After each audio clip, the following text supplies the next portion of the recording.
A single mom saves a drunk billionaire from trouble on a dark, stormy night.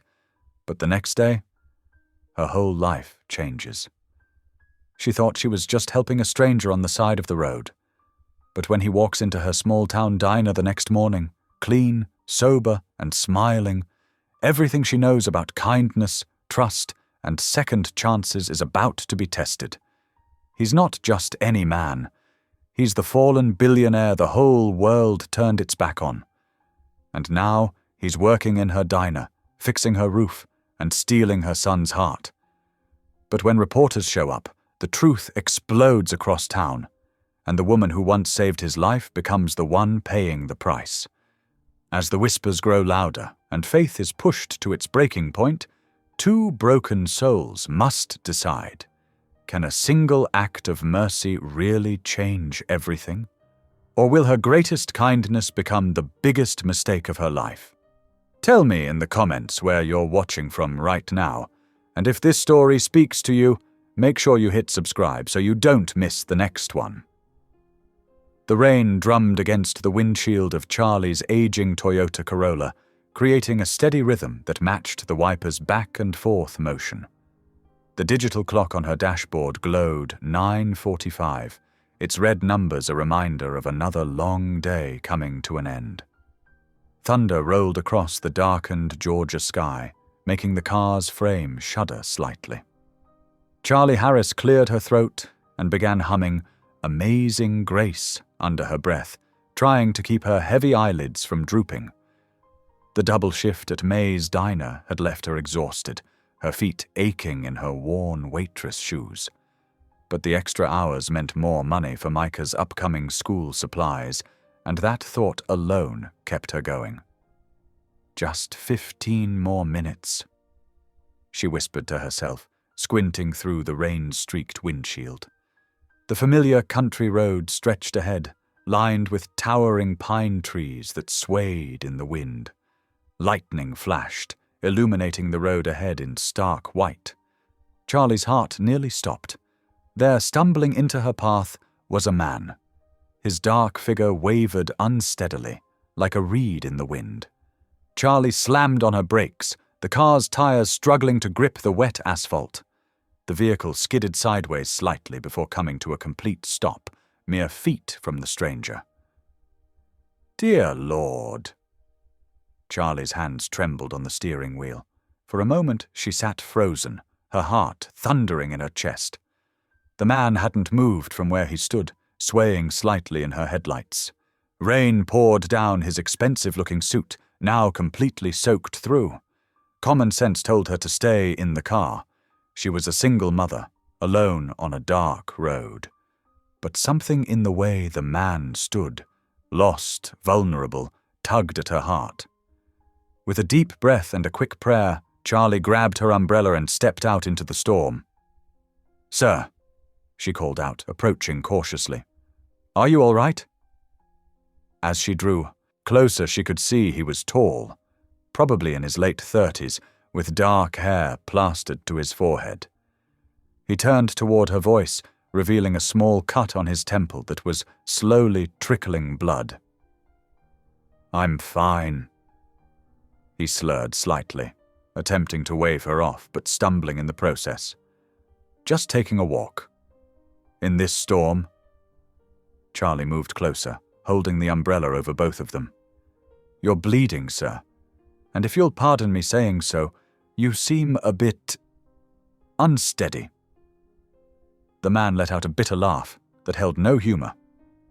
"Unsteady. Yes, that's one way to put it." He swayed again, and Charlie instinctively reached out to steady him. "I'm Charlie Harris," she said, noting how his expensive suit was ruined beyond repair. "Let me help you. Where are you headed?" He blinked at her through the rain, his eyes showing a mix of confusion and something deeper, pain perhaps, or shame.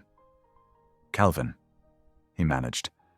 "Calvin Langford, and I don't know where I'm going." Thunder cracked overhead, making them both jump. Charlie made a quick decision. "There's a church shelter not far from here. Pastor Brooks runs it.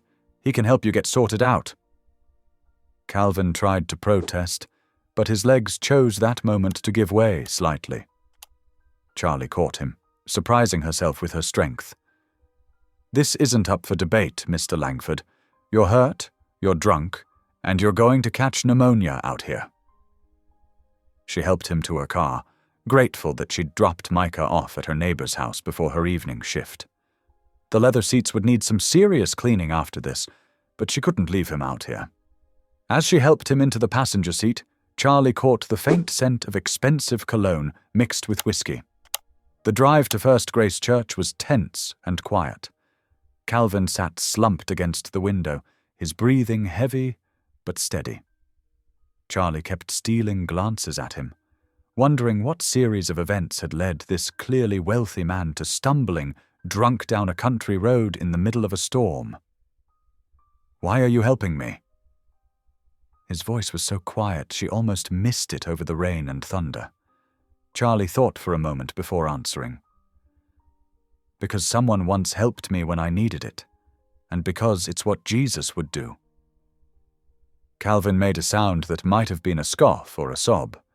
Charlie couldn't tell which. The church's lights were still on when they pulled into the parking lot, thanks to Pastor Brooks's habit of working late on Thursdays. Charlie helped Calvin out of the car and up the wet steps, supporting much of his weight as they made their way to the side entrance that led to the shelter. Pastor Elijah Brooks opened the door before they could knock, his kind face creasing with concern. "Charlie, what's happened?" "Found him on Oakwood Road, Pastor," Charlie explained, helping Calvin through the door. "He's had a fall, and he's not in any condition to be out in this weather." The pastor's warm brown eyes took in Calvin's expensive suit and injured temple. "Indeed he's not. Bring him this way." They helped Calvin to a chair in the pastor's office, where the older man immediately began checking the cut on his temple. Charlie stood awkwardly by the door, water dripping from her jacket onto the worn carpet. "Thank you, Charlie," Pastor Brooks said warmly. "I'll take good care of him from here. You should get home to Micah." Charlie nodded, relief and exhaustion washing over her. "Yes, sir." She turned to leave, but paused. "Pastor?" "Yes." Would you say a prayer for him?" The pastor's eyes crinkled with understanding. "Of course, and one for you too, for your kind heart." Charlie gave a tired smile and headed back out into the storm. In her car, she sat for a moment, watching the rain stream down her windshield. "Lord," she whispered, "whatever demons that man's fighting, please help him find his way through them." Lightning flashed behind her as she pulled away from the church, illuminating the steeple for a brief moment. The storm continued its assault on the small Georgia town, but somehow the thunder seemed less threatening now. Charlie turned toward home, toward Micah, humming gospel once again. But this time, it wasn't to stay awake. It was a prayer for the soul of the stranger she'd just left in God's hands. The morning sun streamed through Charlie's kitchen window, creating dancing patterns on the worn linoleum floor.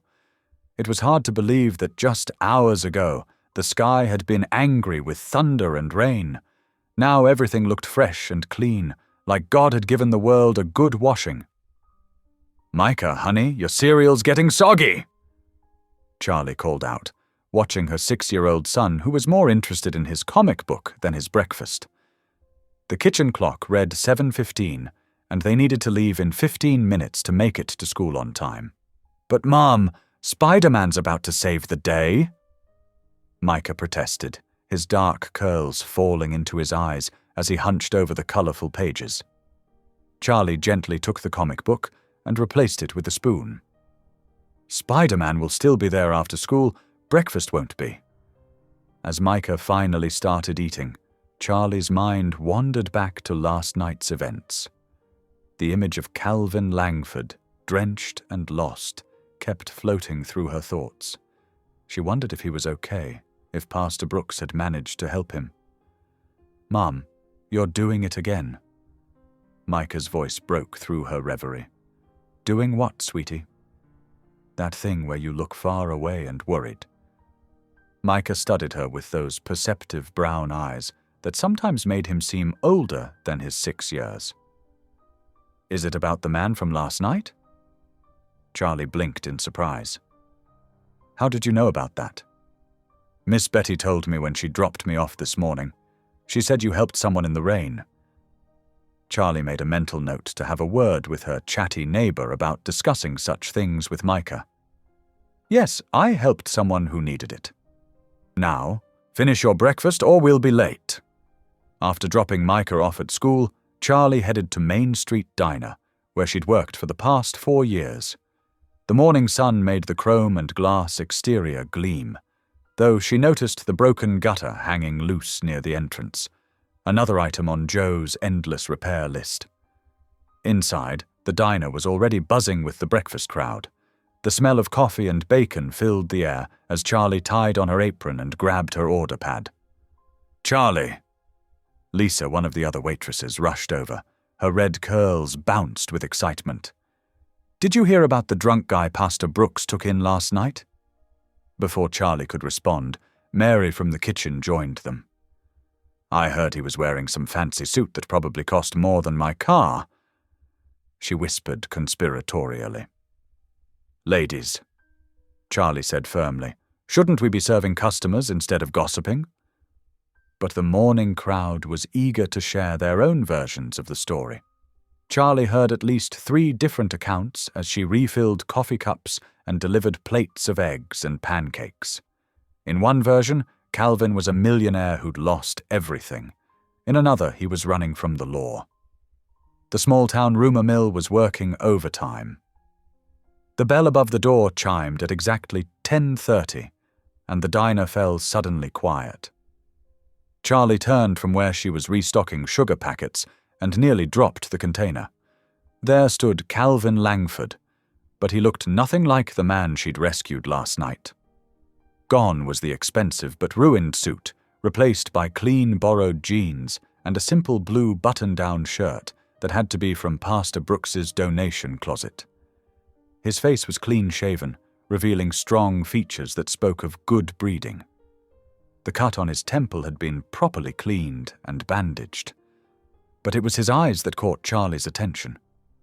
Clear and steady now, without the haze of alcohol, they held a depth of something she couldn't quite name. Regret, perhaps, or determination. Calvin walked directly to where she stood, aware of but ignoring the stares from other customers. Miss Harris, he said, his voice rich and cultured. I needed to thank you properly for your kindness last night. Charlie felt her cheeks warm under the attention of what seemed like every person in the diner. Really, Mr. Langford, that's not necessary. Please. He interrupted gently, reaching into his pocket and pulling out an envelope. I insist on compensating you for the trouble I caused. Charlie shook her head firmly. No, Mr. Langford. I appreciate the gesture, but I didn't help you for money. I did it because it was the right thing to do. Charlie's like that. Joe, the diner's owner, called out from behind the counter. Got a heart bigger than Georgia itself. Several regular customers nodded in agreement, and Charlie felt her face grow even warmer. Calvin looked at her for a long moment, then slowly put the envelope away. Then perhaps you'll allow me to repay your kindness in another way? His eyes moved to the ceiling, where water stains marked the spot below the broken gutter. I noticed your drainage problem outside. I have some experience with repairs. Joe perked up at this. You know about gutters? I worked construction during college. Calvin replied, a hint of a smile touching his lips. If you have some tools, I'd be happy to take a look. The next few hours brought a steady stream of customers who suddenly needed to eat at the diner, all curious about the well-spoken stranger on a ladder outside. Charlie watched through the window as Calvin worked methodically, using tools Pastor Brooks had apparently lent him. Well, would you look at that? Lisa mused, standing beside Charlie. He actually seems to know what he's doing." And he did. By early afternoon, the gutter was properly secured and functioning again. Calvin came back inside, his borrowed shirt now bearing signs of honest work. "Thank you," Charlie said as she handed him a glass of water. "But you really didn't have to do that." "Yes, I did," he replied quietly. "Sometimes, Miss Harris, a man needs to prove, maybe just to himself, that he can still do something worthwhile." The rest of the day passed in a blur of orders and customers, but Charlie found her eyes drawn repeatedly to the fixed gutter. By closing time, as she wiped down the last table, she realized something had shifted in her perception of Calvin Langford. The man she'd almost hit with her car last night had been broken, lost in whatever demons drove him to drink. The man who'd fixed their gutter today showed glimpses of someone else entirely, someone who, perhaps, was trying to find his way back to himself. "Penny for your thoughts?" Joe asked as he counted out the day's receipts. Charlie smiled, shaking her head. "Just thinking about how people can surprise you sometimes." "That they can," Joe agreed, looking meaningfully at the repaired gutter. "That they surely can." The days that followed settled into an unexpected pattern, as predictable as the Georgia sun rising over the diner's weathered sign. Every morning at 7:30, Calvin would appear, nodding politely to the early breakfast crowd before getting to work on whatever project he'd discovered needed fixing. On Monday, it was the dripping faucet in the kitchen that had been driving Charlie crazy for months. She'd found Calvin under the sink, his borrowed clothes already sporting fresh stains, while Joe stood nearby looking relieved. "That thing's been singing me a symphony for near 6 months," Joe had said, shaking his head in wonder as Calvin emerged victorious, the persistent drip finally silenced. Tuesday brought Calvin's attention to the walls, their once cheery yellow now dulled by years of cooking steam and Georgia humidity. He'd shown up with buckets of fresh paint, paid for with his own money, he'd insisted, and by closing time, the dining room glowed with renewed warmth. "It's like sunshine in here now," Lisa had remarked, running a hand along the fresh paint. "Even on cloudy days." Charlie noticed how Calvin's eyes crinkled at the corners when he smiled at the compliment, though he said nothing. He spoke little about himself, but his actions spoke volumes. Each repair, each improvement, seemed like small steps towards something, redemption perhaps, or healing.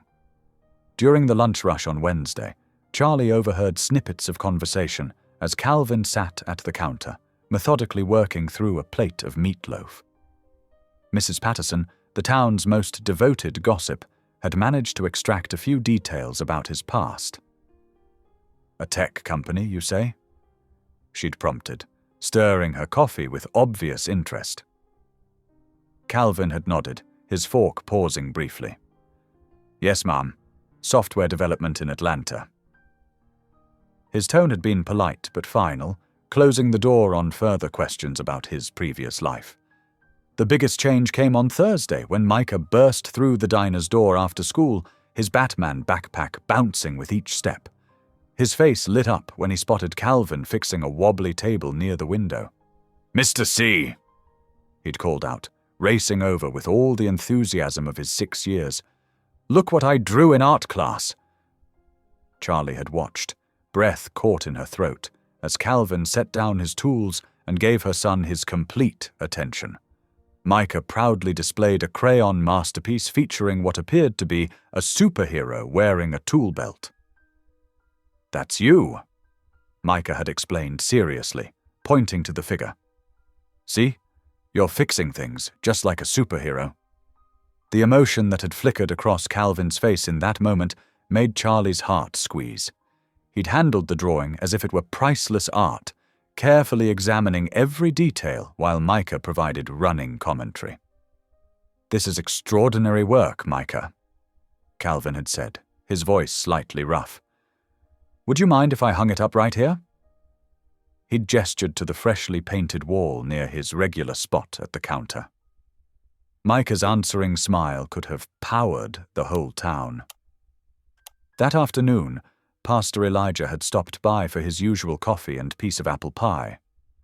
His eyes twinkled as he watched Calvin showing Micah how to measure twice before cutting once while they fixed a loose baseboard. "You know," the pastor had said quietly to Charlie, "sometimes the Lord works in mysterious ways. Sometimes he sends exactly what or who we need, even if it comes in an unexpected package." Charlie had busied herself wiping down already clean tables, trying to ignore the way her heart fluttered at his words. "Pastor, he's just trying to repay a kindness, that's all." Pastor Elijah had hummed, his knowing smile visible over the rim of his coffee cup. "And I suppose that's why young Micah is learning more about home repair than he ever did in kindergarten." Later that night, after tucking Micah into bed, where he'd chatted excitedly about learning to use a level just like Mr. C, Charlie stood at her kitchen window. The street below was quiet, painted in pools of yellow light from the street lamps. She spotted Calvin's familiar figure walking slowly towards the church, where Pastor Elijah had given him a room in the shelter. His shoulders were hunched against the evening chill, but his steps were steady. So different from the stumbling man she'd nearly hit with her car just days ago. The mystery of what had brought him to their small town, what had driven him to drink that night, still lingered. Charlie could see the weight of it in the way he carried himself, in the shadows that sometimes darkened his eyes when he thought no one was looking. She pressed her hand against the cool window glass, watching until Calvin disappeared around the corner. The practical part of her, the part that had learned the hard way to be careful with trust, warned her to keep her distance. But another part, the part that recognized the quiet strength in his gentle interactions with Micah, the humble dedication in his daily work, wondered if maybe, just maybe, Pastor Elijah was right. The thought both thrilled and terrified her. After years of building walls to protect herself and Micah, the idea of letting anyone new into their lives felt like standing on the edge of a cliff. She wasn't sure if she was ready to take that risk, to open her heart to the possibility of either flight or fall. Charlie moved away from the window, picking up Micah's scattered toys, evidence of a life filled with love, if not luxury. His crayon drawing of Calvin the superhero sat on the coffee table, waiting to be hung up at the diner tomorrow. Looking at it, she couldn't help but smile, remembering the look of pure joy on her son's face when Calvin had praised his artwork. Maybe that was the thing about walls, she thought as she carefully placed the drawing in a safe spot. Sometimes they kept you safe, but sometimes they kept out the very thing you needed most. A week passed like gentle waves washing away the uncertainty that had first greeted Calvin's arrival. The diner hummed with renewed energy, as if his presence had breathed fresh life into its worn walls. The morning regulars, retired Mr. Peterson with his crossword puzzle, Sarah from the post office, and the Thompson twins who ran the hardware store, all greeted Calvin by name now, their initial wariness replaced by warm smiles. "Morning, Calvin," Bob Thompson called out as he settled into his usual booth. "That fix you suggested for our storefront sign worked like a charm." Calvin looked up from where he was replacing a wobbly table leg, his face brightening. "Glad to hear it, Bob. Sometimes the simplest solutions are the best ones." Charlie watched from behind the counter, something warm unfurling in her chest. The way Calvin remembered not just names, but little details about each person. How Peterson took his coffee with 2 sugars and a splash of cream, or how Sarah always saved room for Betty's famous apple pie, spoke of someone who truly cared. After his morning repairs at the diner, Calvin would head to the church shelter, working alongside Pastor Elijah. They made an unlikely pair, the weathered pastor with his easy laugh and Calvin with his quiet determination, but something about it just fit. Together, they fixed leaky faucets, painted peeling walls, and made sure every person who came through those doors felt seen and valued. You know, Pastor Elijah mentioned one afternoon as Charlie dropped off some leftover muffins at the shelter. Calvin's got a real gift with the folks here. Yesterday, he spent 3 hours helping Jimmy figure out how to repair his old truck so he could get to his new job interview.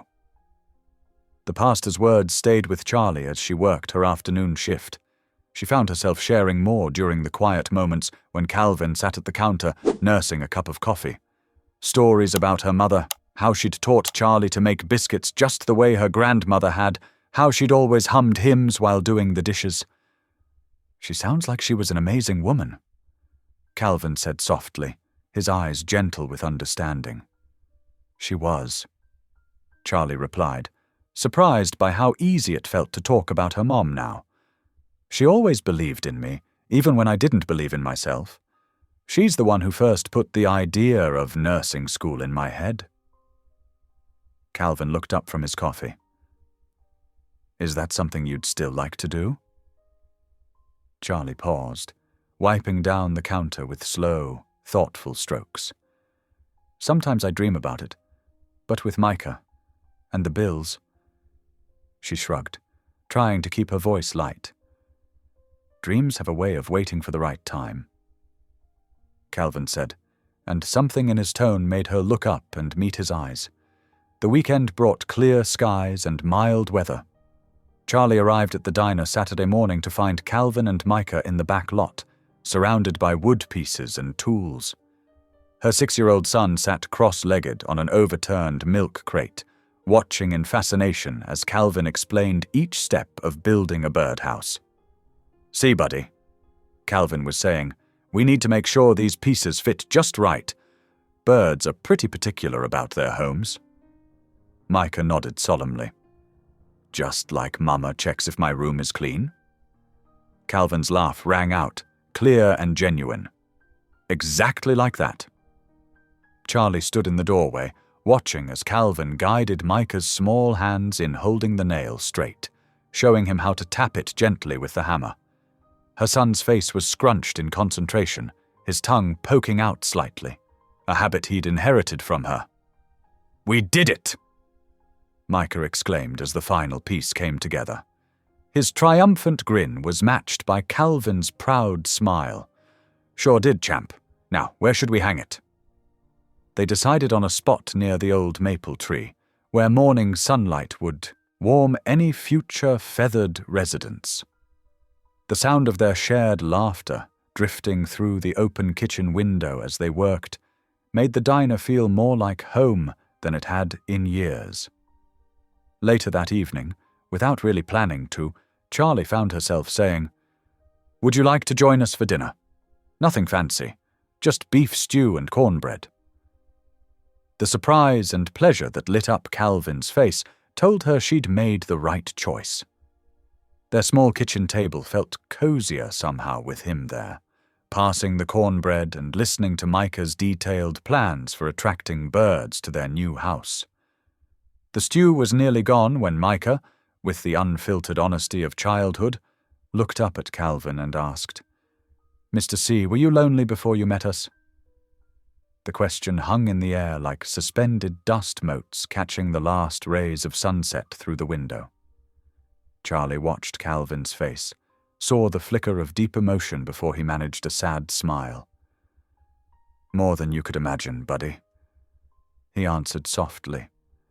His eyes met Charlie's across the table, and in that moment she saw all the unspoken weight behind those words. After Micah was tucked into bed, his dreams full of birds and building projects, Charlie stood at the kitchen sink washing dishes.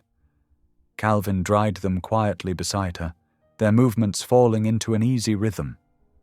The comfortable silence between them felt different now, filled with something that made her heart beat a little faster.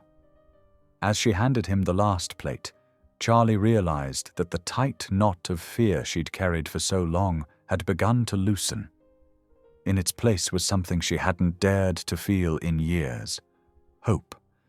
hope that maybe broken pieces could be mended, that new dreams could grow from old wounds, that sometimes the best things in life came disguised as nearly accidents on rainy nights. The warmth of that hope stayed with her long after Calvin had thanked her for dinner and walked back to the shelter, his footsteps echoing on the quiet street. It wrapped around her like a familiar blanket as she checked on sleeping Micah, his face peaceful in the soft glow of his nightlight. And for the first time in a very long time, Charlie Harris fell asleep without wondering if she was strong enough to face tomorrow alone. Monday dawned with a bitter chill that had nothing to do with the weather. Charlie pulled into her usual parking spot behind Miller's Diner at 6:45 in the morning, just like she did every weekday. But today was different. The moment she stepped out of her car, she knew something was wrong. A cluster of people huddled near the diner's front entrance, equipment and microphones in hand. Camera flashes pierced the early morning darkness like lightning. Charlie's stomach dropped as she recognized the telltale signs of news reporters. "There she is!" someone shouted. Suddenly, the group surged toward her, voices overlapping in a cacophony of questions. "Miss, is it true Calvin Langford is working here? Did you know he was the CEO who lost billions in the tech crash? Was this planned? Are you helping him hide?" Charlie's hands trembled as she fumbled with her keys, trying to unlock the back door. The questions kept coming, each one hitting her like a physical blow. Calvin Langford? Billions? Her mind reeled, trying to process this new information about the quiet man who'd been fixing their roof and making her son laugh. Inside, she leaned against the wall, heart pounding. Through the windows, she could see more people gathering. Locals this time, their faces pressed against the glass with undisguised curiosity. The morning regulars would be arriving soon, and with them, more questions she couldn't answer. The kitchen door creaked open. Marie, the cook, walked in with wide eyes. "Charlie, have you seen the news? It's everywhere. That handyman of yours is all over the internet." Before Charlie could respond, her boss, Tom Miller, burst through the door. His usually friendly face was twisted with anger. "Charlie Harris, what kind of trouble have you brought to my diner?" "I didn't know," Charlie whispered, her voice small. He was just someone who needed help that night. "Help?" Tom scoffed. "He's Calvin Langford, the man who crashed his company and lost thousands of people's retirement savings. And you brought him here, to my business?" The bell above the front door chimed. Charlie's heart sank as Calvin walked in, wearing the same borrowed clothes from Pastor Elijah. The moment he stepped inside, the diner erupted in whispers. Phones came out, capturing images of the fallen billionaire standing awkwardly in their small-town diner. Calvin's eyes found Charlie's across the room. The pain and resignation in his expression told her he'd known this moment would come. He looked different now. Smaller somehow, as if the weight of his revealed identity was physically crushing him. "I'm sorry," he said, his voice carrying in the sudden hush. "I never meant for this to touch any of you." Tom stepped forward, his face red. "You need to leave. Now. We're honest folks here, Mr. Langford. We don't need your kind of trouble." A few customers nodded in agreement. Others just stared, phones still recording. Charlie felt tears burning behind her eyes as she watched the man who'd brought so much warmth to their lives stand alone, surrounded by judgment. "Please," she managed to say, her voice breaking. "Just go, before it gets worse." The look Calvin gave her was full of understanding and something deeper, regret, perhaps, or loss. Without another word, he turned and walked out, pushing past the reporters who surged forward with renewed energy. The day crawled by in a blur of whispers and sideways glances. Charlie moved through her shifts mechanically, trying to ignore the constant buzz of conversation about Calvin Langford, the disgraced tech mogul who'd been hiding in plain sight. Each time the bell rang, she tensed, but it was never him, returning. That evening, after tucking Micah into bed, thank goodness he'd been spared the day's drama, Charlie sat in her small living room, replaying every interaction with Calvin. How had she not seen it? The way he solved problems, his quiet competence, the sadness that seemed to follow him like a shadow. It all made sense now. A soft sound at the front door pulled her from her thoughts. When she opened it, there was no one there, just a folded piece of paper tucked under the welcome mat.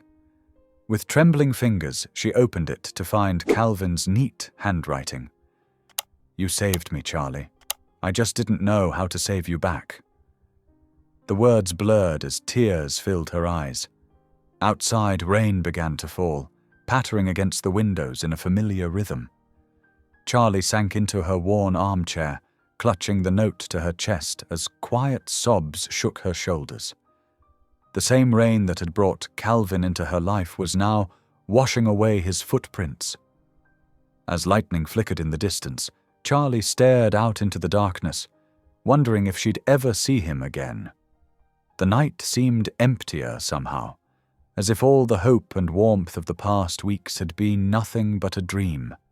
In Micah's room, she could hear her son's soft breathing, peaceful and unaware of how their world had shifted.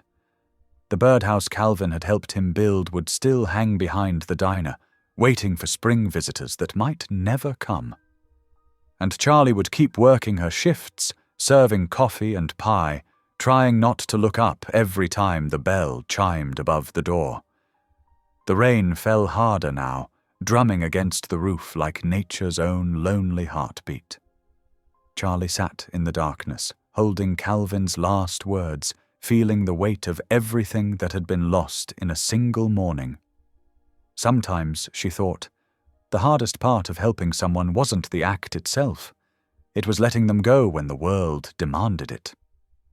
The days after Calvin's departure stretched like shadows at sunset, each one longer and darker than the last.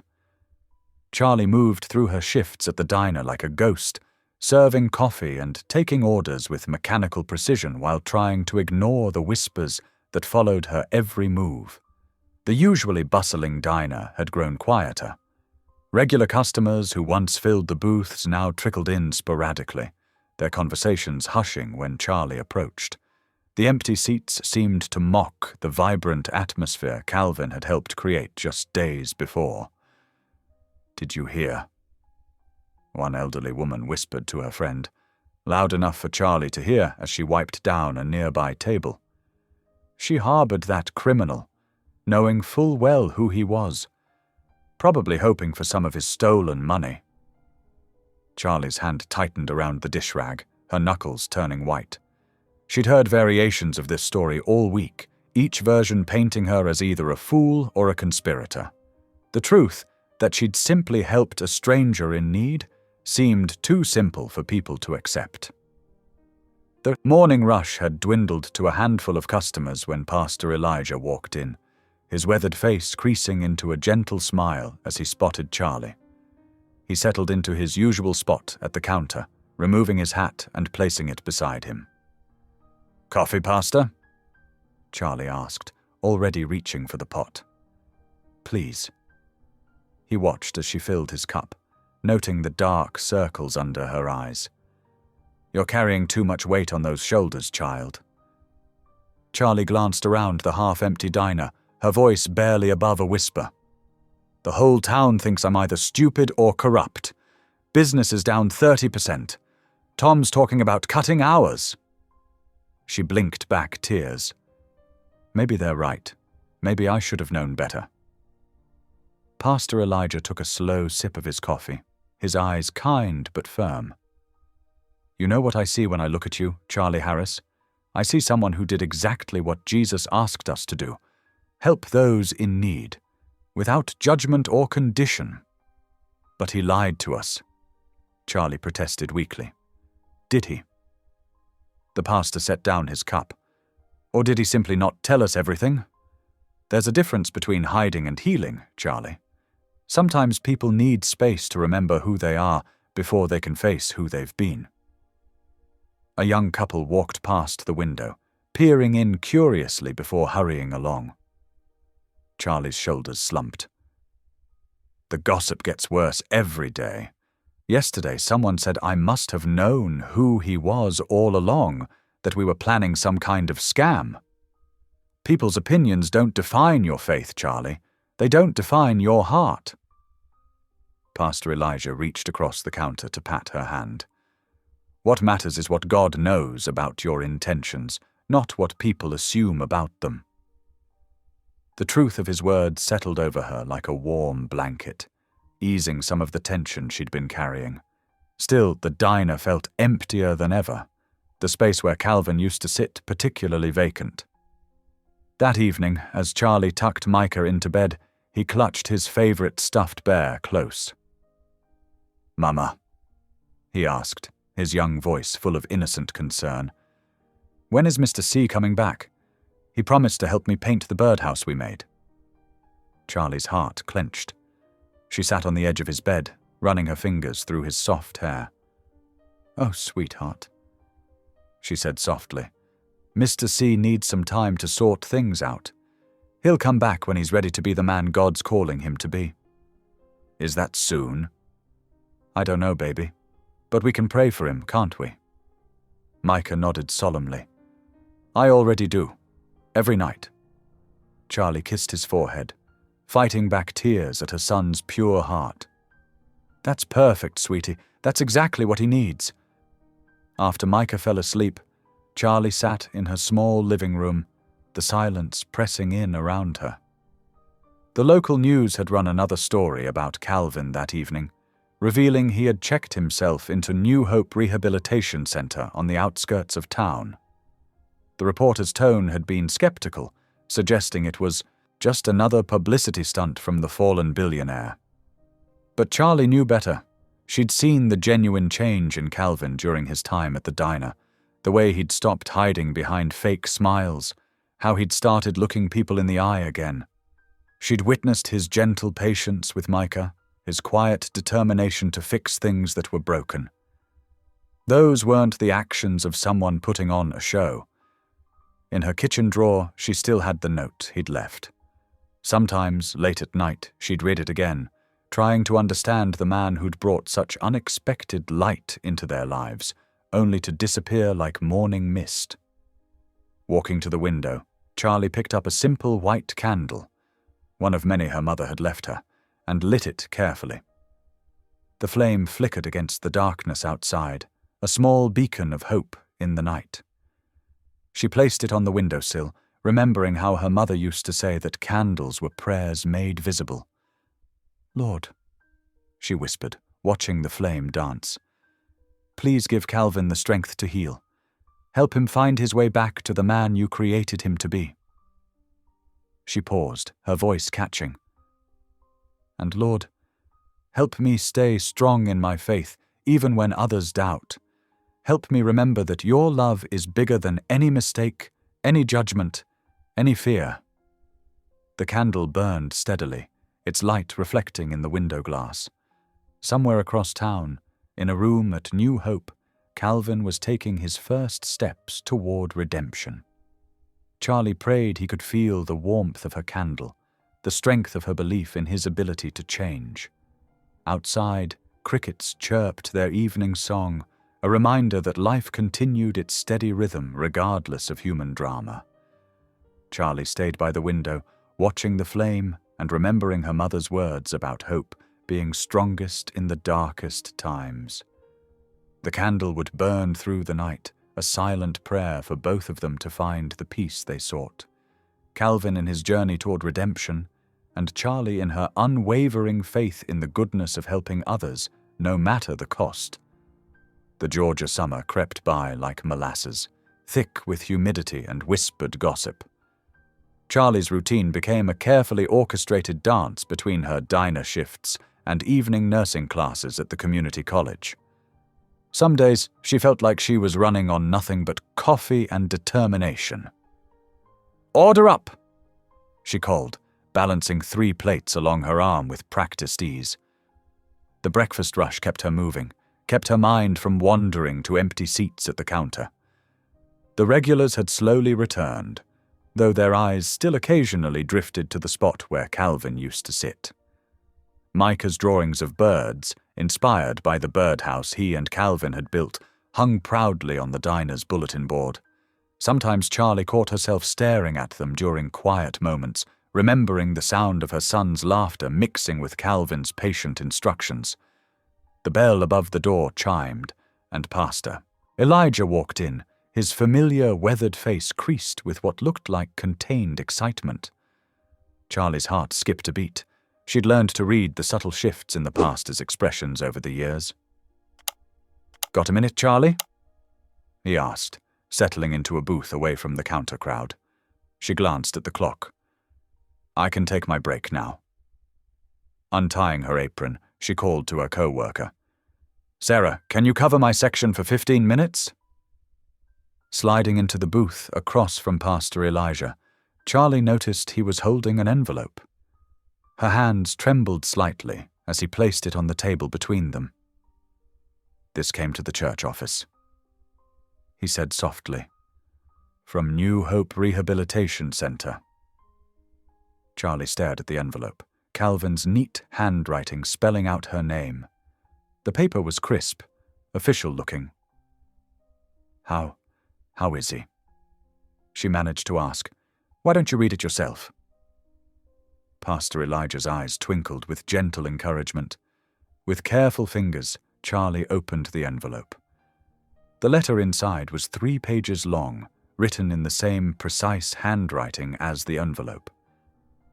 "Dear Charlie," it began. "I've written this letter 17 times, and each version feels inadequate. How do you thank someone for showing you mercy when you deserved nothing? How do you explain to them that their simple act of kindness on a rainy night became the catalyst for changing your entire life?" Charlie's vision blurred. She blinked rapidly, aware of Pastor Elijah's quiet presence across the table. "The program here at New Hope has taught me many things," Calvin's letter continued. "But the most important lesson was one I learned from you, that night in the rain. You showed me that grace isn't earned. It's given freely, often by those who have every reason to turn away. I've spent these months facing my demons, Charlie. The addiction that cost me my company, my marriage, my self-respect. It's a daily battle. But when things get particularly dark, I remember your voice humming gospel in that old car of yours, and somehow it helps me find my way back to solid ground. Micah asked me once if I was lonely before I met you both. The truth is, I was more than lonely. I was lost. Your diner became more than just a place to fix broken gutters and leaky pipes. It became the first place in years where I felt like a human being instead of a headline. I know my presence brought chaos to your life, and for that I am deeply sorry. But I want to thank you for not giving up on me, even when the whole town was ready to write me off as just another wealthy man's scandal." Charlie had to pause, wiping her eyes with a napkin. Pastor Elijah quietly passed her. The breakfast crowd's chatter seemed distant now, like background noise in a dream. She continued reading. "Enclosed with this letter is a check.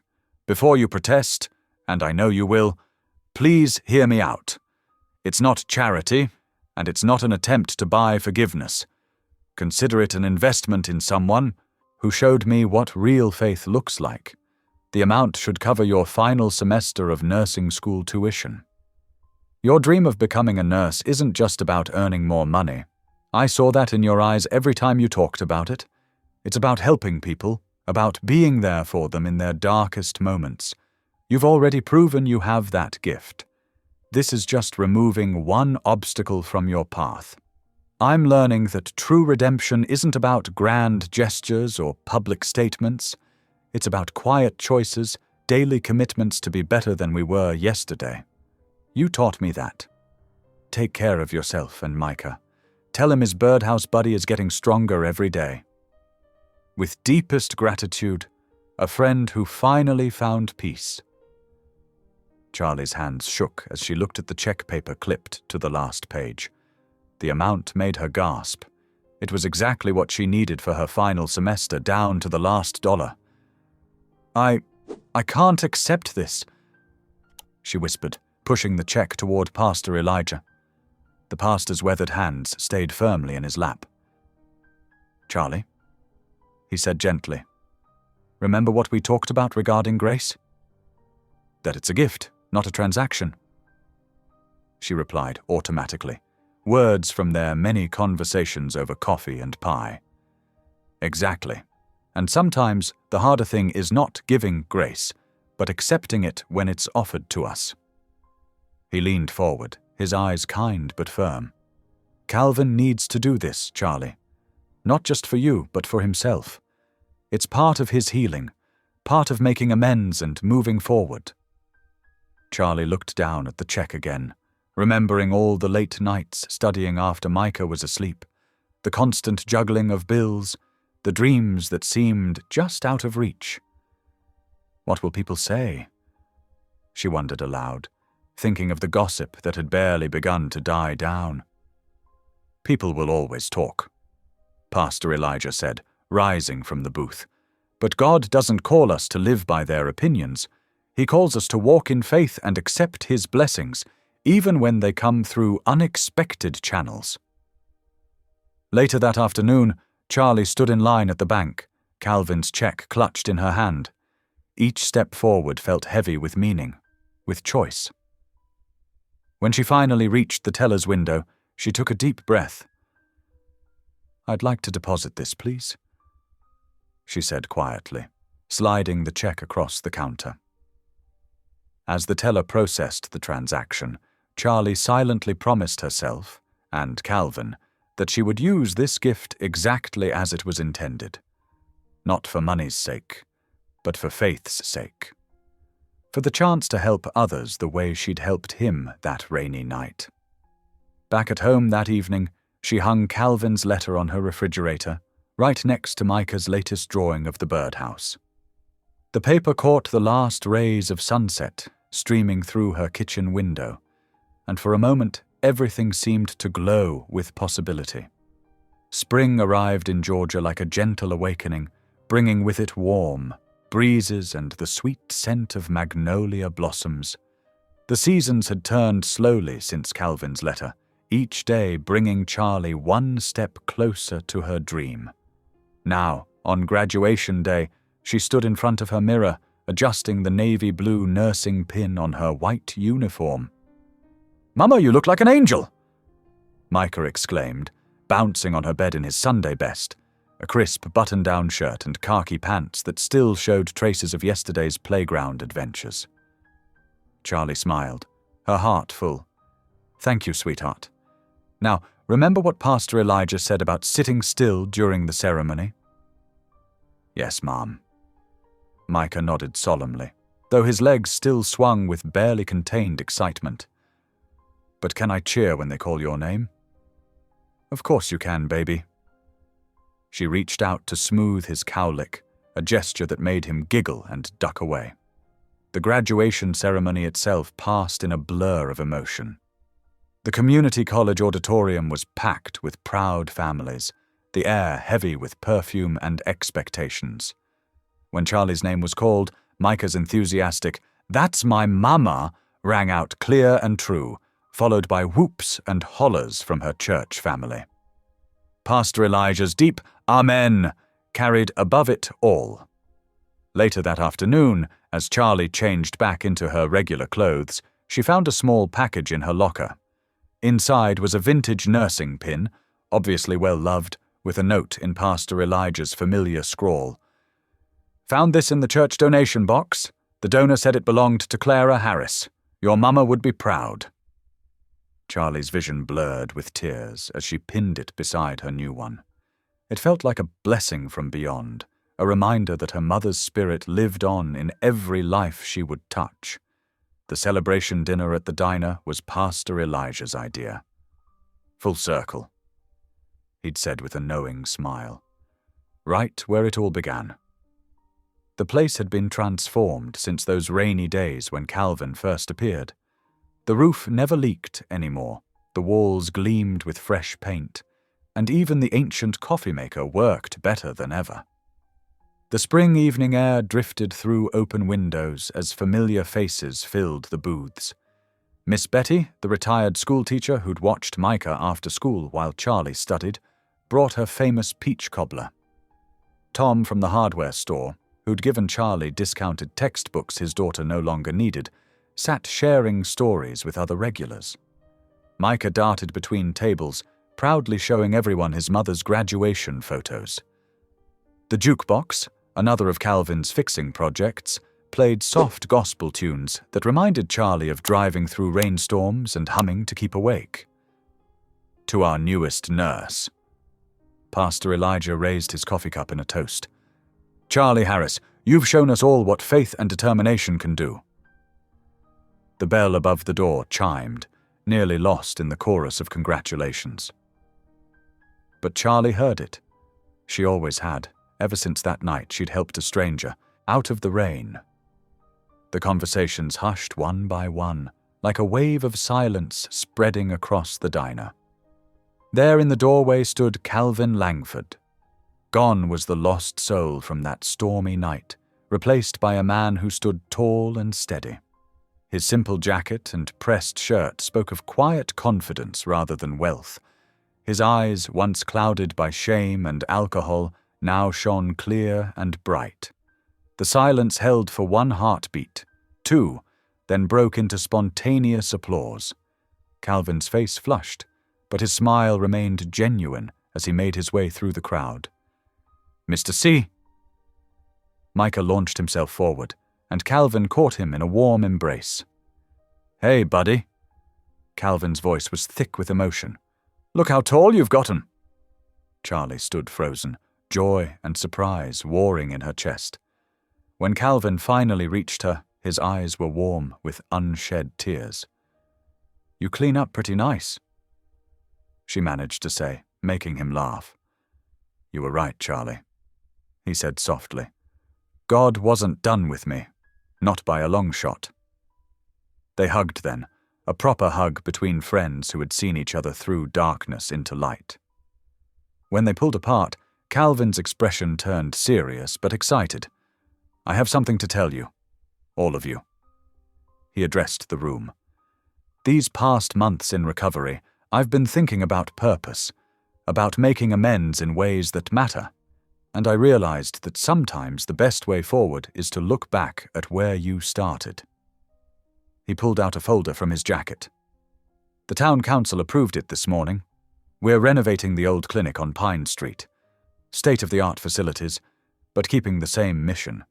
Healthcare for everyone, regardless of ability to pay. Charlie's hand flew to her mouth as he continued. It will be called the Harris Center for Healing. Calvin's voice softened. In honor of Clara Harris, who spent 30 years as a nurse in this town, never turning away anyone who needed help.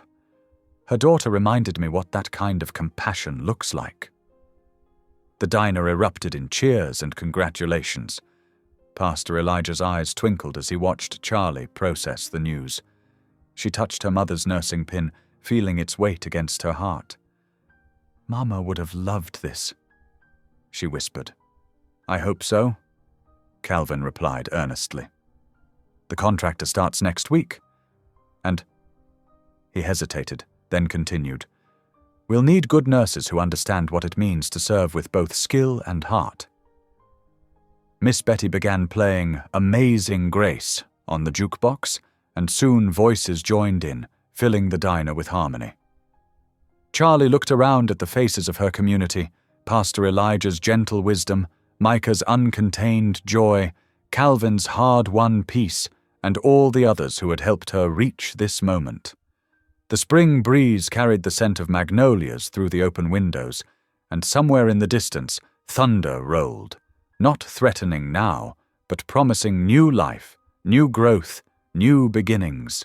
The old Pine Street Clinic stood, proud against the Georgia sky, scaffolding wrapping its brick walls like a cocoon of promise. Each day brought new changes, fresh windows catching morning light, sturdy beams replacing worn wood, and hope rising with every nail driven home. Charlie found herself driving past the construction site during her lunch breaks, Micah bouncing in the passenger seat with excitement. Today they carried a cooler filled with sandwiches and sweet tea, heading for their usual spot under the massive oak tree that had sheltered generations of townsfolk. Calvin was already there, his sleeves rolled up, work gloves tucked in his back pocket. Despite the heat, he looked more at peace than she'd ever seen him. He smiled broadly as Micah ran toward him, kicking up dust from the construction site. "How's my favorite building, Inspector?" Calvin asked, ruffling Micah's hair. "The windows are all in," Micah reported seriously, "and I saw them bringing in big boxes yesterday." "That's the X-ray machine," Calvin explained, accepting a sandwich from Charlie with a grateful nod. "Pretty soon this place will be helping people just like your grandmother did." They settled beneath the oak's spreading branches, the leaves casting dancing shadows on their impromptu picnic. Charlie watched as Calvin patiently answered Micah's endless questions about construction, medical equipment, and whether the clinic would have Superman Band-Aids. "Only the best for our patients," Calvin assured him, making Micah beam. After lunch, Micah wandered off to explore the construction site's safer edges under the watchful eye of Tom, who was now the site foreman. Charlie and Calvin sat in comfortable silence, the kind that comes from shared understanding. "Ruth called yesterday," Calvin said finally, mentioning his attorney. "The last of the legal proceedings are done. Everything's settled." Charlie nodded, remembering the headlines that had once threatened to tear their small community apart. "How does it feel?" "Strange," he admitted. "For so long, I was either running from it all or fighting it. Now," he gestured at the clinic, "now I'm building something instead of destroying it." The following Sunday found them sitting together in church, Micah between them, drawing pictures on the back of the bulletin.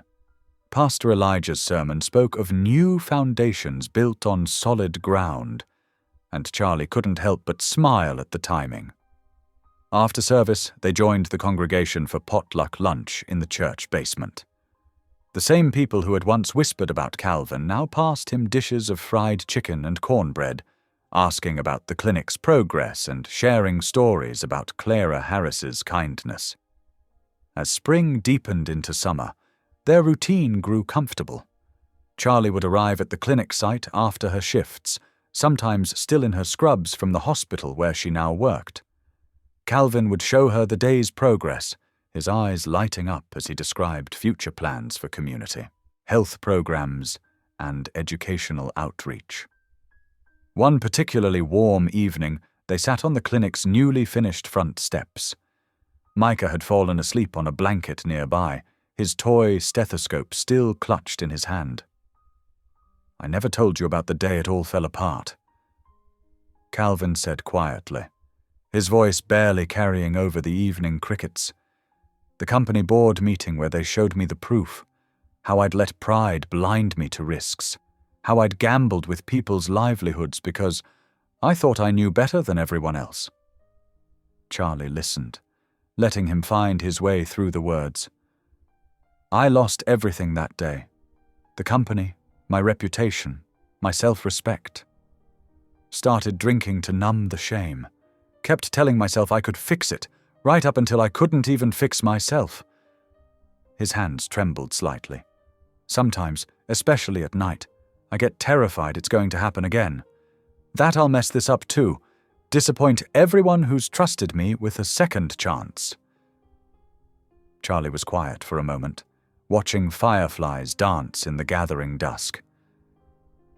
"You know what Mama used to say when things got hard? Sometimes God has to break us to build us right." She touched his arm gently. "The man I almost hit with my car that night was running from himself. The man sitting here now is running towards something better." Calvin's breath caught, and he nodded slowly, unable to speak. The crickets filled the silence with their gentle symphony, and overhead stars began appearing one by one. Micah stirred in his sleep, mumbling something about Superman band-aids, making them both smile. "Thank you," Calvin said finally, "for seeing past who I was to who I could be. That's what faith is," Charlie replied simply. "Seeing what isn't there yet, but knowing it will be." They sat together on those steps for a long time, watching the fireflies and listening to the night sounds of their small town. The clinic's new sign caught the moonlight, the Harris Center for Healing, a testament to second chances and the quiet miracle of starting over. In that moment, under the vast Georgia sky, with Micah sleeping peacefully nearby and crickets singing their endless song, both Charlie and Calvin felt something they'd nearly forgotten existed. The deep, abiding peace that comes when you're exactly where you're meant to be. The broken pieces of their past were being rebuilt into something beautiful, something neither of them could have imagined on that rainy night when a stranger stumbled into the road. God's grace, they were learning, worked like that, taking the scattered fragments of lives and creating something whole, something holy, something healed. The morning dawned with a peculiar stillness, the kind that often preceded storms in Georgia. Charlie watched from the clinic's entrance as Calvin sorted through the mail that had accumulated over the weekend. His movements were methodical, almost mechanical, until he reached a thick manila envelope. The moment his fingers touched it, something in his posture changed. "Charlie." His voice cracked slightly. "Could you come here for a minute?" She crossed the room, her nursing shoes squeaking against the newly finished floors. The return address was from a law firm in New York City, and Calvin's hands trembled as he tore open the envelope. Papers spilled out, dozens of them, filled with legal terminology and accusations. Charlie watched as the color drained from Calvin's face. He sank into the nearest chair, the documents rustling in his unsteady grip. "They're suing me," he whispered. "The investors from my old company. They're saying—" He swallowed hard. "They're claiming I committed fraud. They want $27 million. Charlie's heart dropped. She'd known pieces of Calvin's past, but seeing it materialize in black and white made everything frighteningly real. "Have you called Ruth?" she asked, referring to his attorney. Calvin nodded, numbly. "Left her a message. But Charlie, this is—" He ran his fingers through his hair, a gesture she'd come to recognize as panic setting in. "This could ruin everything. The clinic, the foundation, all of it." She pulled up a chair beside him, close enough that their shoulders touched. "Hey, look at me," she said firmly. "We're not going to let that happen. You've worked too hard, come too far. These people, they have resources, connections. They've been waiting for the right moment." His voice grew hollow. "All this time, I thought I was making things right, but maybe I was just hiding." Charlie felt a familiar ache in her chest, the same one she'd had on that rainy night when she'd first found him. "You haven't been hiding," she insisted. "You've been healing. There's a difference." The morning stretched into afternoon, and Calvin barely moved from his desk. He made calls, to Ruth, to former colleagues, to people who might help. Charlie brought him coffee and listened as he explained the complexities of what he faced. "The worst part is," he said during a rare, quiet moment, "some of what they're saying, they're not entirely wrong. I made mistakes, terrible ones. I was so caught up in success that I ignored warnings, pushed aside concerns. I didn't commit fraud, but I was reckless." Charlie touched his arm gently. "That was the old Calvin. The man I know now would never do those things." He covered her hand with his, but his eyes remained troubled. "The man you know now might not be enough to fix what that other version of me broke." As evening approached, Ruth finally called back. Calvin put her on speaker, and her voice filled the office with practiced calm. "Calvin, I've reviewed the initial filing," Ruth said. "It's aggressive, but not unexpected.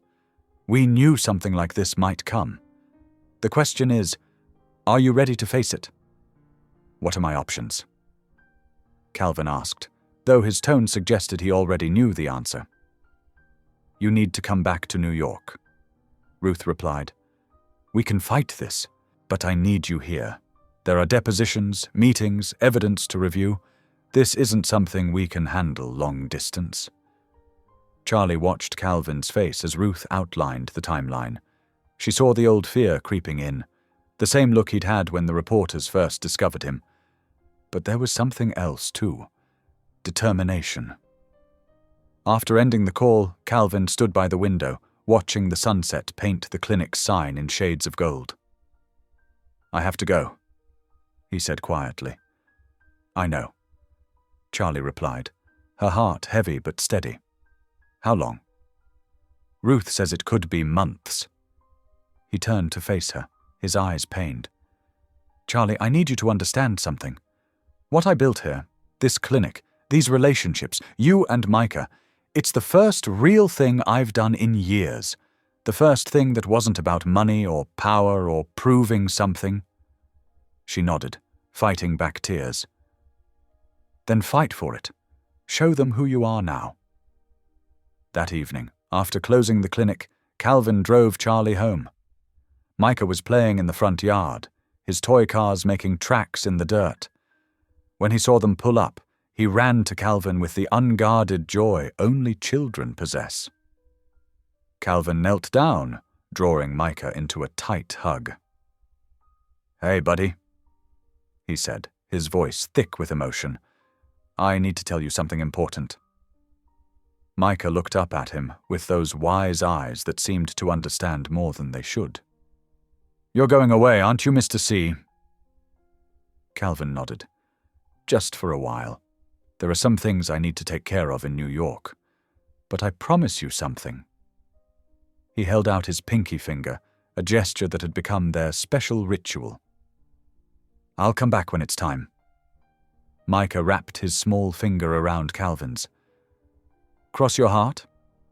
"Cross my heart," Calvin replied solemnly.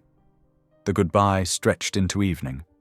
They ordered pizza and sat on Charlie's porch, telling stories and making plans for when Calvin returned. But eventually, the moment could no longer be delayed. Calvin stood, keys jingling in his hand. "I'll call when I get there," he promised. Charlie nodded, not trusting herself to speak. She watched as he hugged Micah one last time, whispering something that made the boy smile through his tears.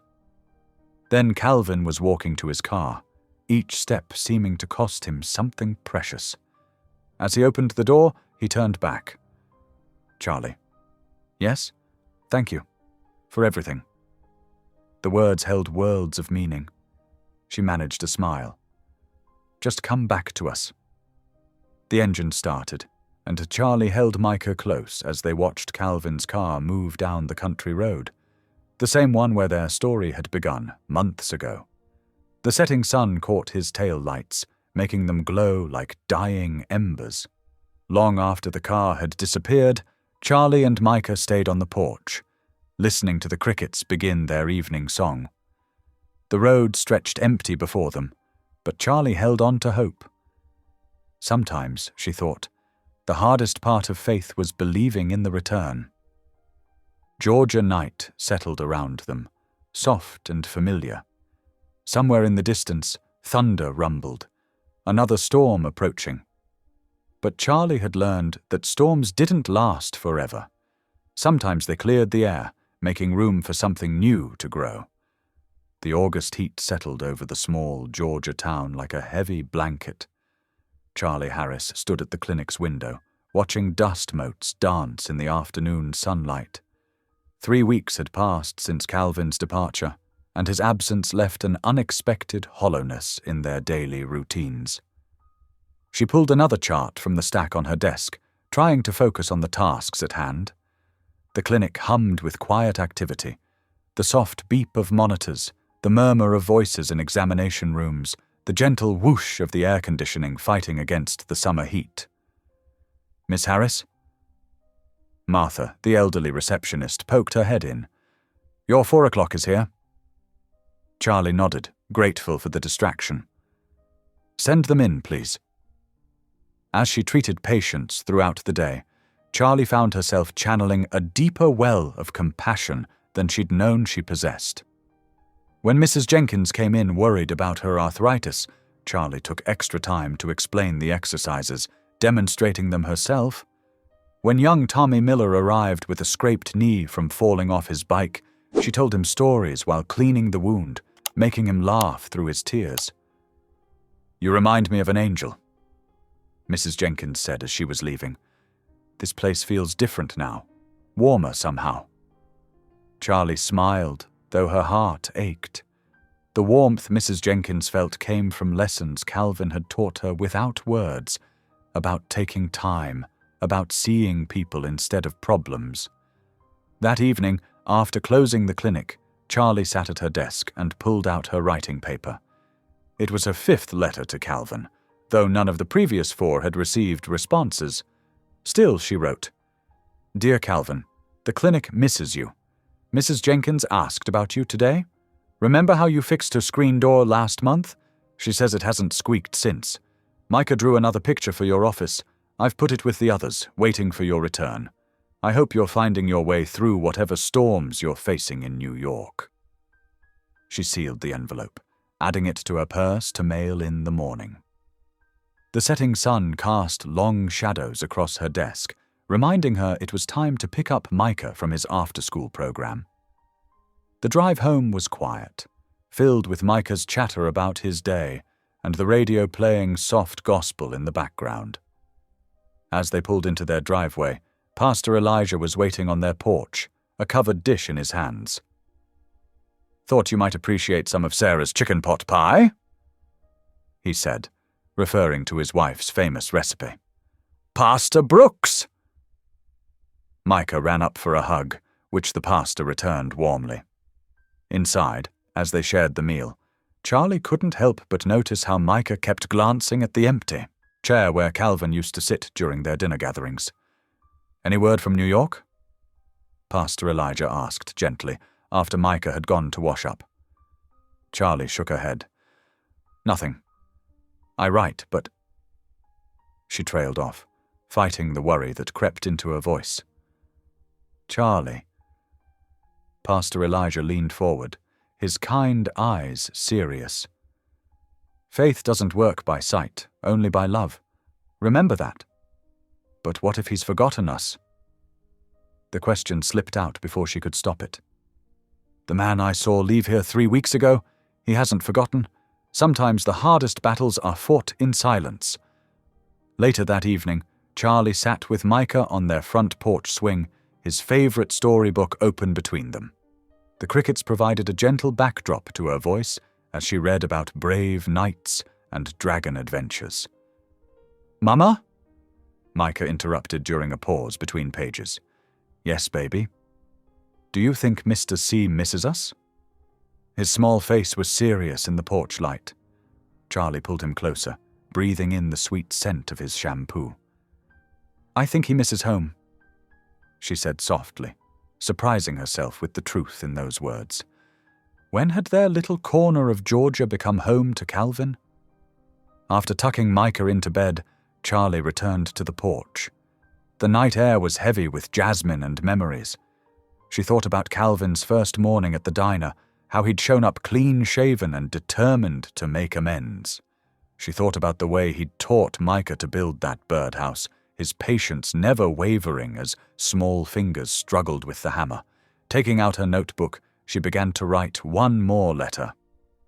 "Calvin, tonight, Micah asked if you miss us. I told him you miss home because that's what we've become, haven't we? A home, not the kind with fancy addresses or marble countertops, but the kind that lives in your heart. I learned something from Pastor Elijah today. Faith doesn't work by sight, only by love. But I'm adding my own truth to that. Faith doesn't wait for proof. It lives in the waiting. We're here, Calvin. Whatever storms you're weathering in New York, remember that. We're here, keeping your place warm, believing in the man you've become. She sealed this letter differently than the others, marking it with a small cross in the corner, a symbol of the faith she was choosing to hold on to. Tomorrow morning, she would mail it along with Micah's latest drawing and a pressed flower from the clinic's garden. The porch swing creaked softly as she rocked, watching fireflies dance in the darkness. Somewhere in the distance, a whippoorwill called, its lonely song echoing across the Georgia night. Charlie closed her eyes, letting the peaceful sounds wash over her. In the waiting, she realized, there was its own kind of grace. Inside, she could hear Micah's quiet breathing through the open window, peaceful in sleep. The boy who had so easily given his heart to a stranger, teaching them all about unconditional love. Charlie whispered a prayer into the night air, not for answers or timelines, but for peace, for Calvin, for Micah, for her own anxious heart.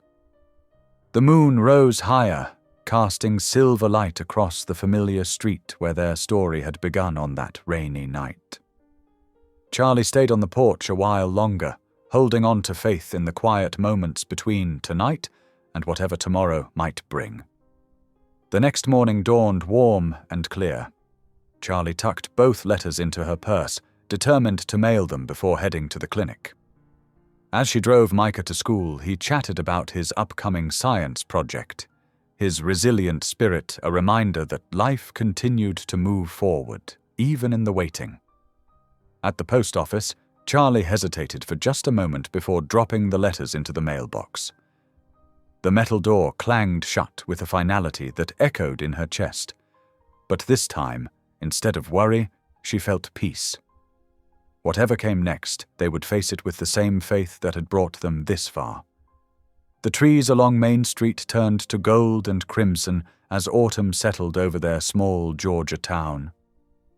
Charlie watched the leaves dance past the diner's windows while refilling coffee cups during the morning rush. The familiar rhythm of clinking dishes and friendly chatter filled the air, a comfort she hadn't expected to find again after the tumult of summer. "Order up," Maria called from the kitchen, sliding 2 plates of steaming biscuits and gravy across the counter. Charlie gathered the plates, smiling at Mr. Johnson, who had been coming in for breakfast every morning for 20 years. "Extra pepper, just how you like it," she said, setting his plate down.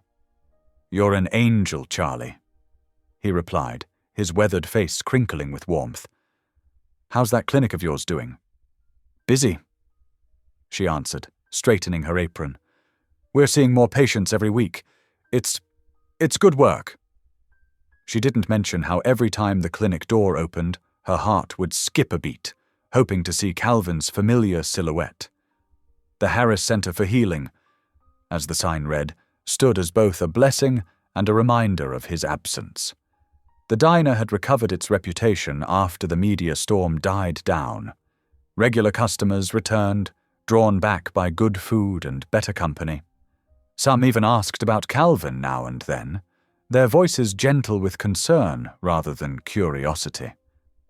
During quiet moments between shifts, Charlie would find herself staring down the country road where she'd first found him that stormy night.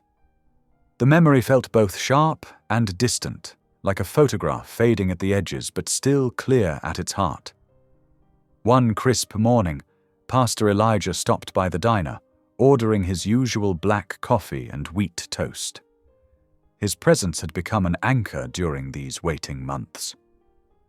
"You're looking thoughtful today," he observed, stirring sugar into his coffee. Charlie leaned against the counter, her voice low. "I keep wondering if I should have done more, said more before he left." The pastor set down his spoon, considering her words.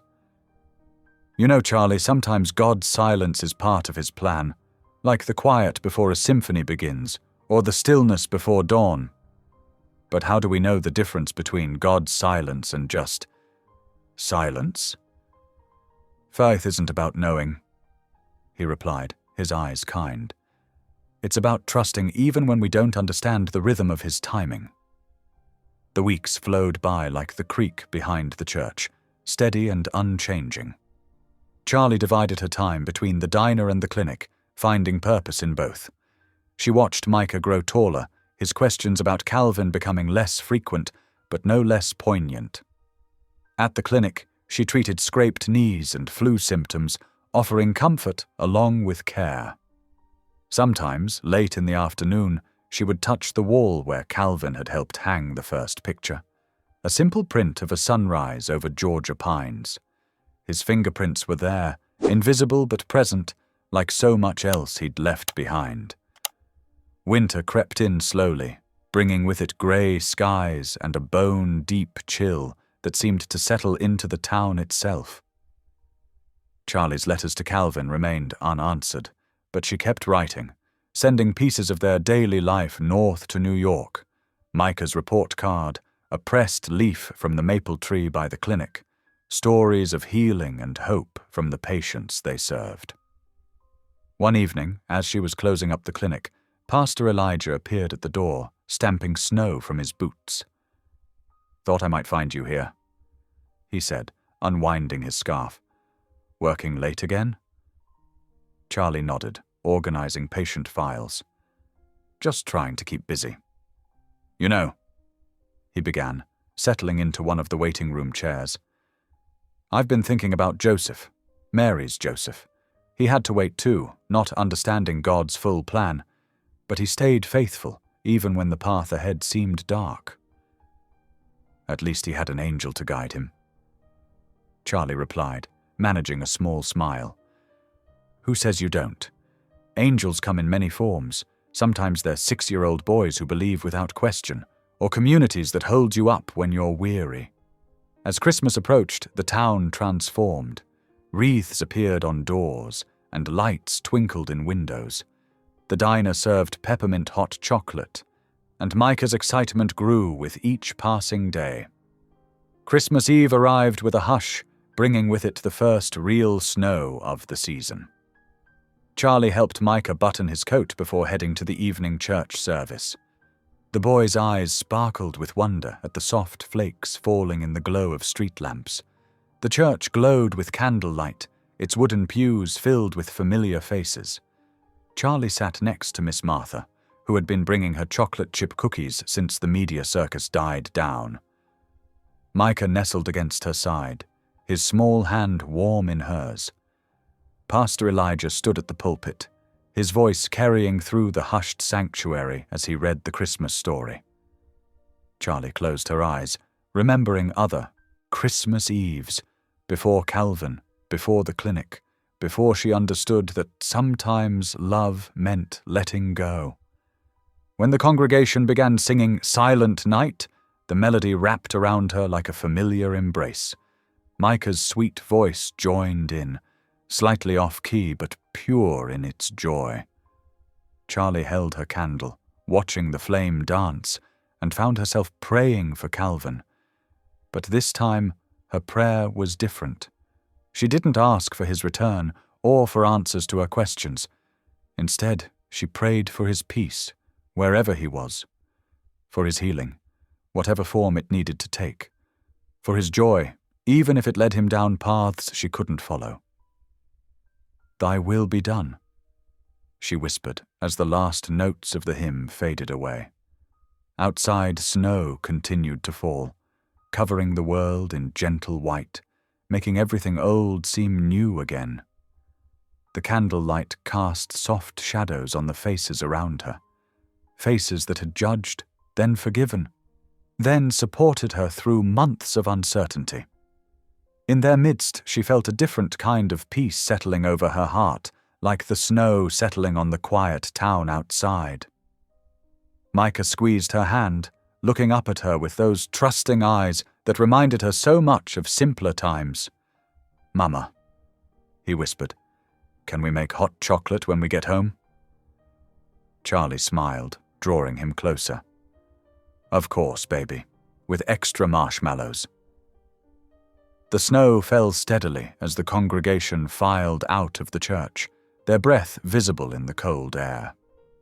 Charlie paused on the steps, watching the flakes swirl in the light of the street lamps, each one unique, each one part of a larger pattern she couldn't quite see, like the pieces of her life these past months. Pastor Elijah touched her shoulder as he passed.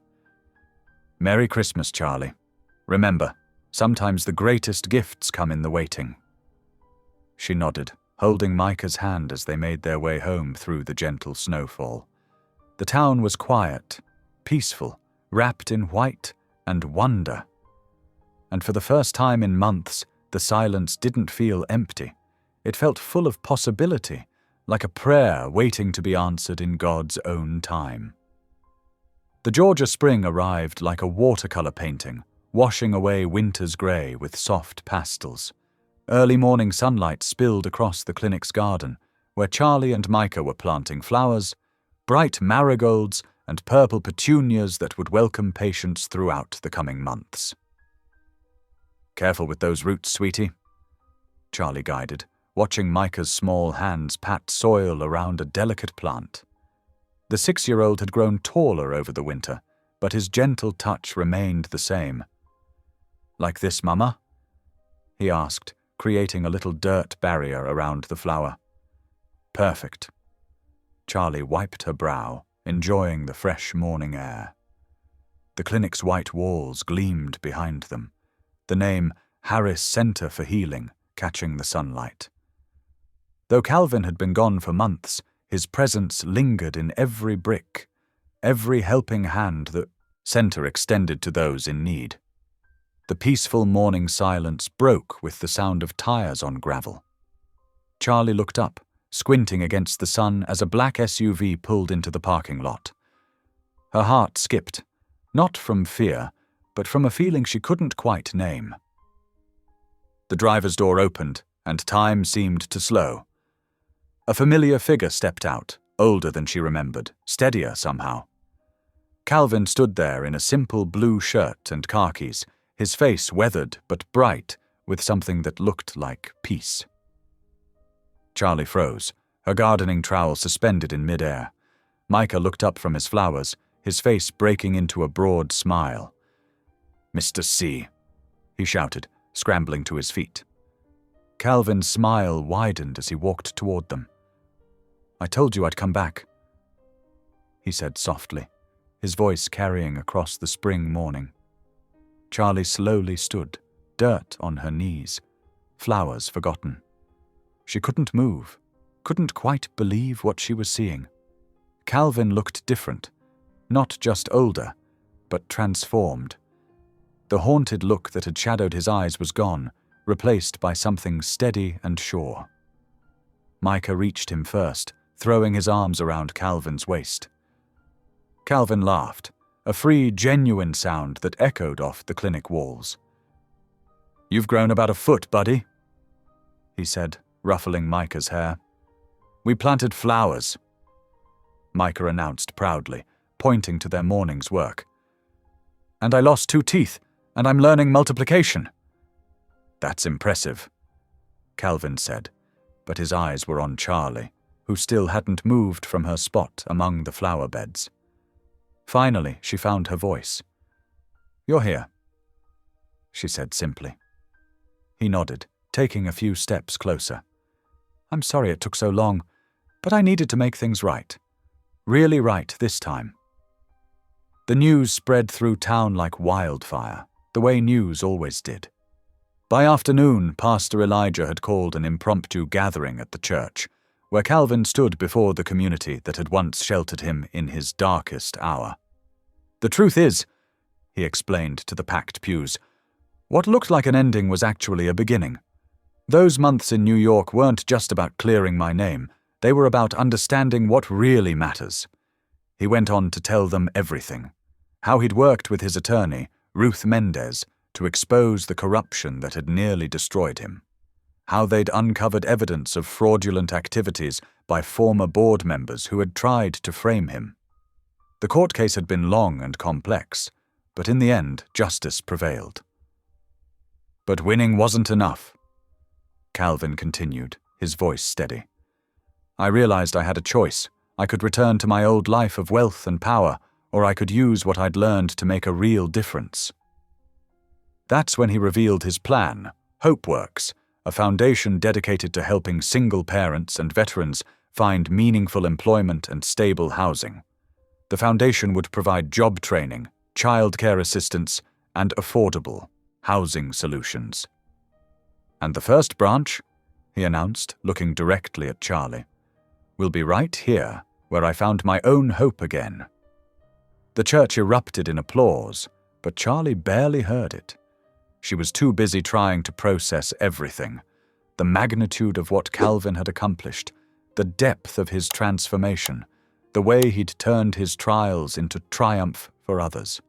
Later that afternoon, they walked together through the clinic garden, Micah running ahead to check on their morning's planting.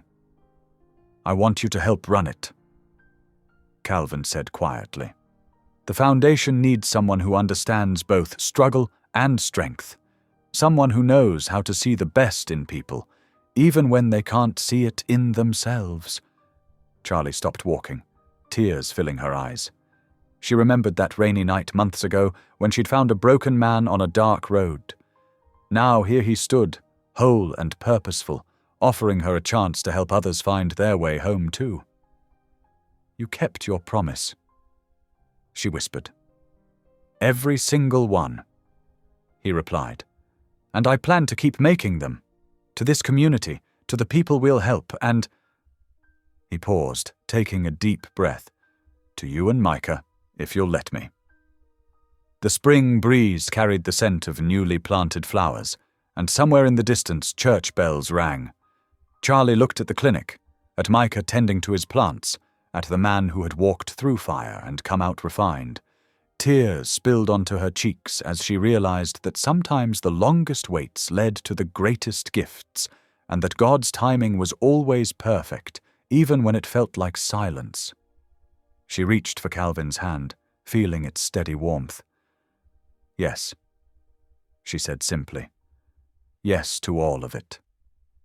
The afternoon sun painted the clinic walls gold, and the flowers they'd planted that morning turned their faces toward the light, much like the hearts of those gathered there, ready to grow, ready to bloom, ready to believe in new beginnings. 6 weeks after Calvin's return, the familiar jingle of the diner's bell had a different ring to it. The old Joe's Diner sign came down, and a fresh blue and white one went up. HopeWorks Cafe. The paint was barely dry, but already the place hummed with new energy.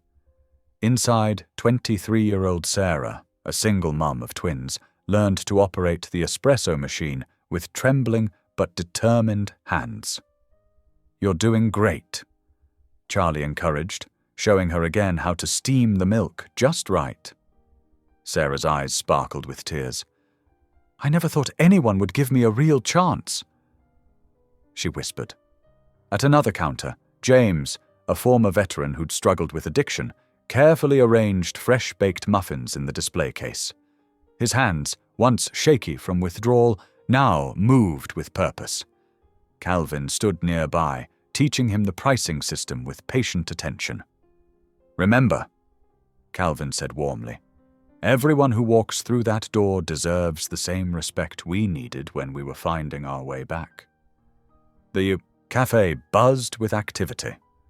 Local businesses began ordering their lunch meetings there, drawn not just by the good food, but by the spirit of renewal that filled the space. Every employee had a story of redemption, every smile earned through hard work and hope.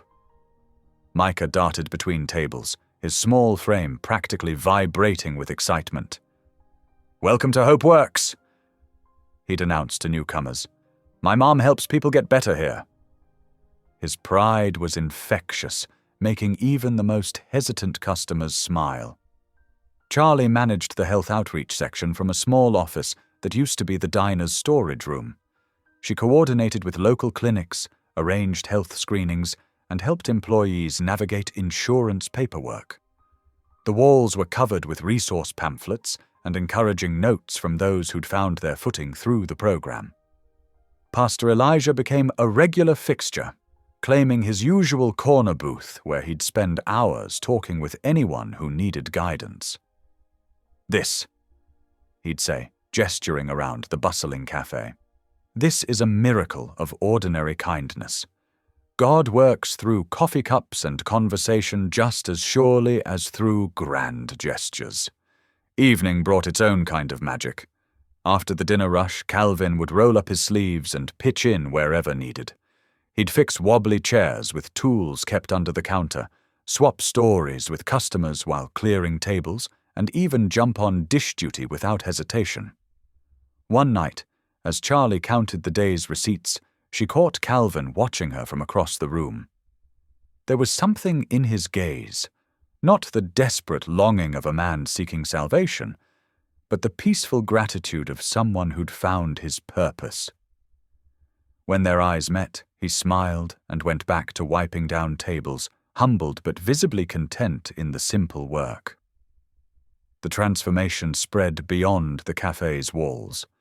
Town council meetings now included discussions about addiction recovery resources. The local paper ran weekly features on employees who'd turned their lives around. Even the most skeptical old-timers, who'd once whispered about that drunk billionaire, now spoke with pride about their community's commitment to second chances.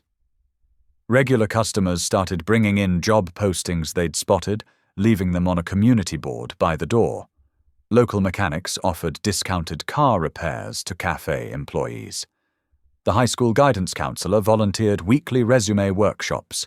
Small acts of kindness multiplied, creating a web of support that grew stronger each day. "You've started something beautiful," Charlie told Calvin one evening as they closed up. He was elbow-deep in soapy dishwater, insisting on finishing the last few pans himself. "No," he corrected gently. "We all did. Every person who walks through that door looking for a fresh start, every customer who chooses to support this place, every employee who shows up determined to do better, they're all part of this miracle." Outside, the streetlights flickered on, casting a warm glow through the cafe's windows. Inside, Hope had found a home, served up one cup of coffee at a time, in a place where broken lives came to be made whole again. The morning sun painted the sky in shades of amber and rose, casting long shadows across Main Street. It was 6:30 in the morning, and already a crowd gathered outside Hope Works Cafe. The aroma of fresh cinnamon rolls and coffee drifted through the early morning air, drawing people like a warm embrace. Charlie stood in the doorway, taking in the scene before her. Streamers in soft blue and white, the cafe's colors, danced in the gentle breeze. Pastor Elijah had arrived early to help set up chairs on the sidewalk, creating an outdoor space where the celebration could spill over. Inside, Sarah and James worked together, arranging trays of pastries with careful precision. Their hands moved confidently now, a far cry from their nervous first days. Other employees bustled about, straightening tablecloths and polishing already gleaming windows. "Mama, look!" Micah called out, proudly adjusting his tiny apron with the HopeWorks logo. "I helped frost the cinnamon rolls." A smudge of icing on his cheek told its own story, making Charlie smile. The sound system, newly installed last week, began playing soft gospel music. The notes of "Amazing Grace" floated through the morning air, and several people in the growing crowd started humming along. Calvin emerged from the kitchen, carrying a fresh tray of muffins. He'd been up since 4 in the morning, baking alongside their new pastry chef, a grandmother who'd learned her craft in prison and was now teaching others. His sleeves were rolled up, a light dusting of flour on his forearms, but his eyes shone with quiet joy. At exactly 7 o'clock, Pastor Elijah stepped forward, raising his hands for attention. The crowd quieted, and even the children stopped their play to listen. "Friends," he began, his deep voice carrying across the gathered faces. "We're here to celebrate more than just the opening of a cafe. We're here to witness what happens when faith meets action, when mercy meets determination, and when a community opens its heart to second chances." The pastor's words drew murmurs of agreement. In the crowd, Charlie spotted familiar faces, customers from the old diner, nurses from the clinic, teachers from Micah's school. They'd all become part of this story, this miracle of ordinary kindness. Calvin moved through the crowd, greeting people with handshakes and warm smiles. He stopped near the front, where Micah stood with his small hand in Charlie's. Kneeling down to meet the boy's eyes, Calvin's voice grew soft with emotion. "You know something, buddy," he said, straightening Micah's apron. "You taught me what family really means. When I was lost, your kindness showed me the way home." Micah beamed, throwing his arms around Calvin's neck in a fierce hug. The crowd collectively smiled at the touching scene, several people wiping away tears. Charlie watched them, her own eyes growing misty. The morning light caught the silver cross she wore, her mother's cross, making it gleam. Calvin stood, meeting her gaze with understanding. "And you," she whispered, her voice thick with emotion. "You taught me what faith looks like, not just in words but in actions." Pastor Elijah raised his hands again, and the crowd grew quiet. "Let us pray," he said, his voice carrying across the morning air. "Dear Lord, bless this place and the hearts that built it. Let it be a sanctuary for the weary, a haven for the hopeful, and a testament to your endless grace. Bless the hands that serve here and the lives that will be changed within these walls. In Jesus' name, Amen." "Amen," the crowd echoed, and applause broke out, spontaneous and joyful. Charlie stepped away from the group, walking to the edge of the sidewalk. The sunrise had painted the sky in brilliant golds and pinks, breaking over the town like a promise. She thought about that rainy night months ago, when a desperate stranger stumbled into her headlights. How close she'd come to driving past, to missing this miracle entirely. The realization hit her with gentle force. Sometimes when you save someone's life, you don't realize God was saving yours too. Calvin appeared at her side, Micah between them. Without words, their hands found each other, forming a circle of three. Behind them, the cafe door stood open, warm light spilling out into the morning. Music and laughter drifted from inside, where people were already gathering around tables, sharing stories and hope. Together they walked back into the cafe, their joined hands a testament to the power of second chances and the endless possibilities of faith. The door closed behind them with a gentle chime, but the light of grace, of redemption, of love, that light stayed, touching everything and everyone it reached. Inside, the celebration continued. Cinnamon rolls were passed around, coffee flowed freely, and everywhere you looked, people wore smiles that spoke of new beginnings. The walls, once bare and tired, now held framed photos of success stories, graduates of their program, families reunited, dreams rebuilt one day at a time. Micah darted between tables, proudly showing off his apron to anyone who would look. Sarah expertly crafted lattes with designs in the foam, each cup a small work of art. James greeted newcomers with a confidence that had been hard-won through months of dedication. And through it all, Charlie and Calvin moved among their extended family, employees, customers, friends, their hearts full with the knowledge that sometimes the greatest miracles come disguised as ordinary moments, and the most profound healing happens one cup of coffee, one kind word, one second chance at a time. Thank you for being here. If something in this story stayed with you, I'd love to see you again. Subscribe. And tomorrow, I'll bring you another story crafted with heart.